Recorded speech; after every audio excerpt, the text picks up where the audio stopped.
Oh, Ngayon, ito, katulad nito, anong masasabi ni Topacio sa aligasyon na yan ni Ramon Tulfo? si PDP Deputy Spokesman at tila siya isa sa mga pinaghinalaan, si Ginoong Ferdinand Topacio. Magandang gabi sa inyo, Attorney Topacio. Magandang gabi po, Madam Corina. It's always good to see you. Maraming Always good to see you too, sir. Sir, anong reaksyon ninyo nung masama po yung pangalan po ninyo doon? Well, pareho lang po kami ng reaksyon ni kaibigang Mike Defensore. Katawa-tawa po ito. Alam niyo po, matagal nang katawa-tawa itong si Ginoong Montulfo. He's the same person who said nakaiwan daw ng 1 billion in cash si Pangulong Duterte sa Malacanang. So, Ganun kabobo yan si Ramon Tulfo, may 1 billion daw na cash. May 1 billion daw na cash si Pangulong Duterte na iwan. Pukin ang ina niyan. Paano mo may iwan yung ganung kalaking pera? Hayop talaga naman. Alam mo, di ba sabi nga yung Rimowa na maleta, laki-laki nun. Yung pinakamalaking Rimowa na maleta, 45 million daw yung kayang ikarga nun. Mantakin mo 1 billion. Naiwan daw ni Pangulo Duterte sa Malacanang. Ang daming tao dyan. Okay lang, ina to bobo talaga eh. Apakaraming tao dyan sa Malacanang, makakaiwan ka na 1 billion. Kung di ka ba naman tanga. Putsang ina, ginagawa niya kasi tangan niya si Pangulong Duterte. So, ibig sabihin, itong maman to, putay na, kung di mo nag-hallucinate to, pinagli kay kay kasinungalingan. Kung may alamat ng kasinungalingan, putay itong pamilyang Tulfo na ito. Sila ang flag bearer ng Olympics ng kasinungalingan. Kung merong Olympics ng kasinungalingan, ito si Ramon Tulfo, putang ina, gold medalist to. Tatalunin si Michael Phelps nito. Kailan si Michael Phelps, yung magaling lumangoy sa Amerika. Pag itong gunggong na to, merong Olympics patimpalak ng mga sinungaling, putang ina, mas marami pang gintong medalya makukuha to kay Michael Phelps. Maniwala kayo. So, nakaiwan daw si Pangulong Duterte ng 1 billion cash. Tangina dyan. Ang daming pera nung gago. Buti sana ko 1,000 eh. Si Pangulong Duterte nakaiwan ng 1,000. Nakaiwan ng pitaka, ganyan. Putay, maiwan mo 1 billion. Ilang Rimowa maleta yan? Gago talaga eh. we take these things with a grain of salt. Okay, he seems to be very sure sa kanyang mga pangalan. Saan po kaya nakuha ang impormasyon na ito? Meron po ba kayong mga haka-haka? Mukha daw sure. Papa, ganun talaga pag sinungaling. Sabi nga, it doesn't have to be true. It just has to look like it. Ibig sabihin, hindi naman kailangan maging totoo eh. Kailangan lang talaga paniwalaan mo na totoo at ulit-ulitin mo para magmukhang totoo. Propagandista nga eh. Chismoso nga eh. Ganyan ang chismis, di ba? Tain na yan. Well, ang haka-hako ko dyan he may have pulled it out of his ass kasi wala naman pong... Nagaling sa pet niya yan. Gago talaga to si Atty. Topacio kahit kailan, no?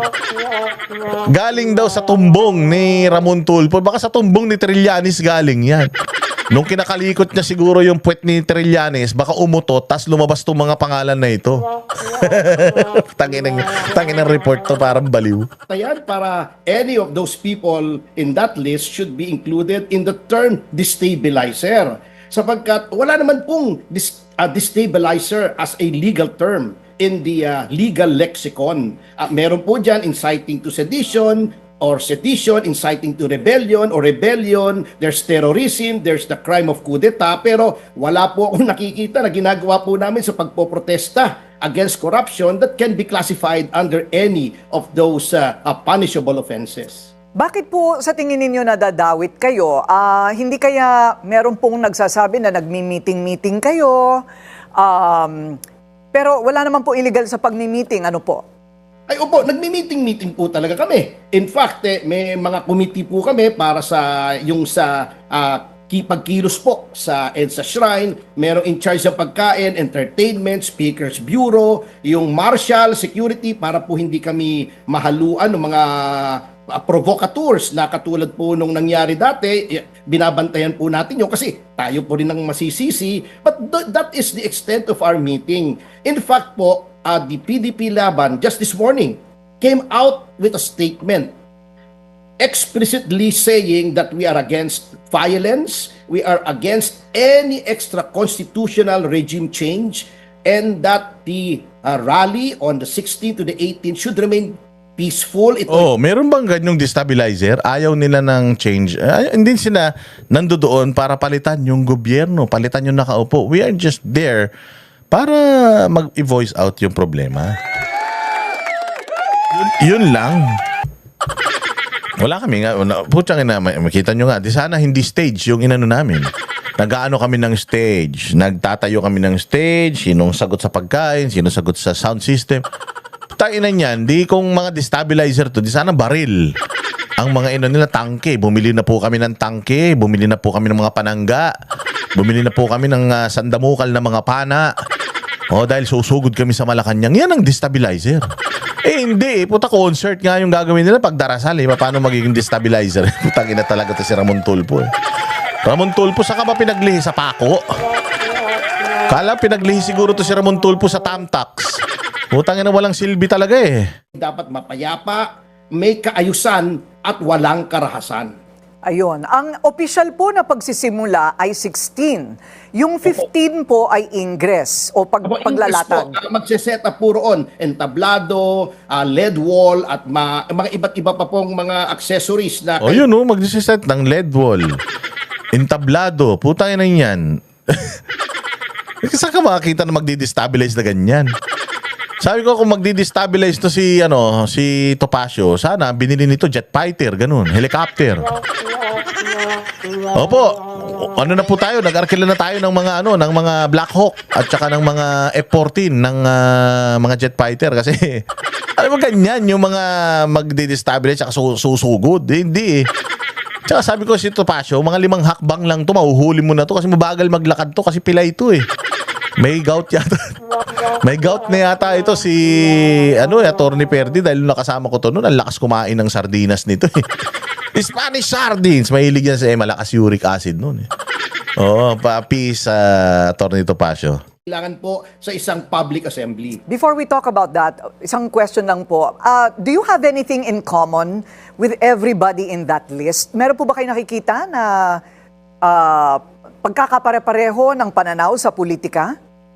Opo, ang the common thread that runs through all of us there ay our disgust, our extreme disgust dito po sa nangyaring tinatawag na floodgate o flood control scandal sapagkat kung titignan niyo po yung amounts involved, talagang mind-boggling. I cannot wrap my head around those amounts. And to us, we believe that it is the greatest thievery ever, pinakamalaking pagnanakaw sa kasaysayan ng ating bansa. Ayun. So kilala po ninyo lahat ng mga pangalang naroon. Yung mga colonel po ay active pa or mga retirado na po? Ang mga retirado po yun, sapagkat kung yung mga nasa active service po, ay may mga limits po, bagamat hindi po sila tinatanggalan ng karapatan under Article 3, yung Bill of Rights, ay may limits po kung paano nila i-exercise yung kanilang freedom of expression. So, mga retirado po yun. Yung iba po actually, first time kong nakita nung kami ay nag-organizational meeting, ngunit